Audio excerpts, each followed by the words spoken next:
So, what does 90 billion euros even look like? It's one of those numbers that's so huge it kind of feels fake. But it just became very, very real. The European Union has just finalized a financial package that's not just about moving money around. It's about writing a whole new rulebook for global finance. Let that sink in for a second. 90 billion euros. And we're not talking about a pledge here or some vague promise down the road. This is the real value of a massive loan to Ukraine that has officially gotten the green light. It's a single number that signals a massive shift in how Europe is dealing with a crisis right on its doorstep. So to really get our heads around this, we're going to break it all down. We'll start with what makes this loan so historic, then get into the political drama that almost killed the whole deal. After that, we'll unpack where the money's coming from and where it's going, look at the all-important strings attached, and finally, talk about why this could literally change global finance forever. All right, let's dive right in. First up, we need to understand just how big of a deal this loan actually is. We have to put that number in perspective. You know, the official language here is super precise, and for good reason. This is the largest sovereign financing package the EU has ever, and I mean ever, created for a single country at war. It's totally record-breaking. Think of it like a financial bazooka, aimed at keeping an entire economy afloat while it's under attack. But a deal this big, you know it wasn't a smooth ride. In fact, for 2 whole months, this entire 90 billion euro package was basically dead in the water, completely stalled by a high-stakes political staring contest. And the sticking point was something that got called the Druzhba trigger. So Hungarian Prime Minister Viktor Orbán used his country's veto power to block the whole thing. His reason? He claimed Ukraine was dragging its feet on repairing the Druzhba pipeline, which is this critical line that carries Russian oil to Hungary. Now, for their part, Ukrainian officials were like, no way, saying any damage was because of Russian attacks. And this timeline shows you exactly how that standoff just broke. So back in February, boom, the veto goes up. Then, nothing.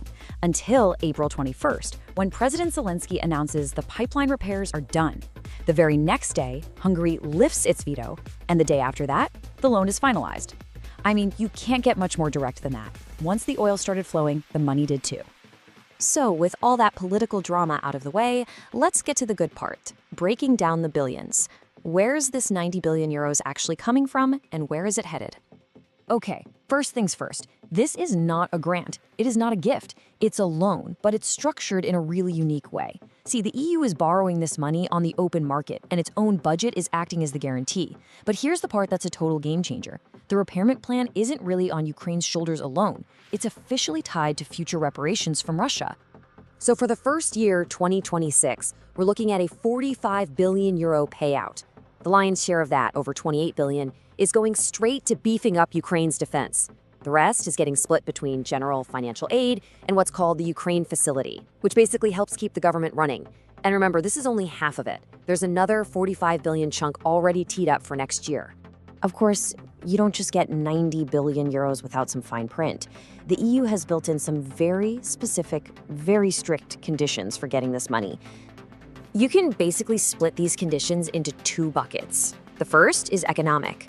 The military funding has a Made in Europe provision, which is clever, right? It helps Ukraine's defense while also pumping money right back into Europe's own defense industry. The second bucket is all about governance. The cash flow is tied to Ukraine sticking to the rule of law and making real, measurable progress on fighting corruption. And if Kyiv starts to slide backward on this stuff, the EU can literally just turn off the tap. All right, so let's zoom out for a second and look at the really big picture here. This isn't just about one country or one war. This whole deal is setting a powerful and totally new precedent for how international finance works. And this is where you can really see how innovative this is. For decades, the conventional way to do this sort of thing involved the usual suspects, right? The IMF, the World Bank. But this new Ukraine model, it's like they tore up the old playbook. You've got a whole block of nations, the EU, taking on debt to fund a non-member's war budget, and then tying the repayment to reparations from a third country. At this massive scale, there's just nothing like it in the history books.